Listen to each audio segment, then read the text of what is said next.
কিছু তো একটা করার চেষ্টা করো। সিংহকে দেখে থাকবা যে অনেক সময় সে অলস সময় পার করতেছে, কিংবা সে সিংহিনীর সাথে বসে আছে। অনেক সময় তো এটাও দেখা যায় যে সে শুধু হাই তুলতে তুলতে সময় পার করতেছে। কিন্তু সিংহের যখন খিদা পায় কিংবা শিকার করার সময় চলে আসে, তখন সে ততক্ষণ পর্যন্ত শিকার করে যতক্ষণ পর্যন্ত না সে শিকার সম্পূর্ণ করে উঠতে পারে, ততক্ষণ পর্যন্ত সে শিকার করতেই থাকে। এক্স্যাক্টলি নিজের ভিতরেও এই মাইন্ডসেটটা নিয়ে আসতে হবে, নিজেদের ভিতরেও এই চিন্তা ভাবনাটা নিয়ে আসতে হবে যে ভাই আমার যতটুক সময় অপচয় করার করে ফেলছি, যতটুক সময় বসে খাওয়ার খেয়ে ফেলছি, যতটুক সময় পরিবারের উপর ভর করে দানা পানি গিলে ফেলছি, যতটুক সময় আড্ডাবাজি করে সময় অপচয় করার করে ফেলছি।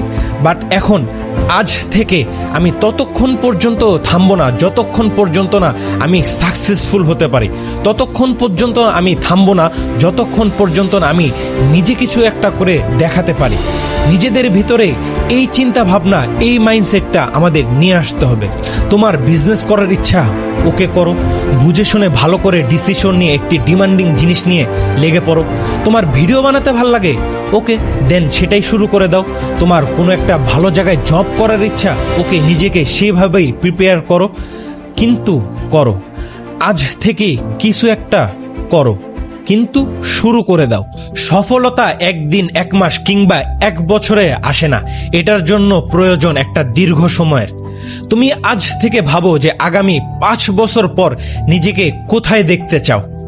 এন্ড কখনো এটা ভেবো না যে দেরি হয়ে গিয়েছে, কারণ কোনো কিছুর জন্য কখনোই দেরি হয় না। সো এরকম যদি লাইফ লেসন আরও দেখতে চাও তবে ফলো করো, অ্যান্ড ইউটিউব থেকে দেখে থাকলে সাবস্ক্রাইব করে পাশে থাকো।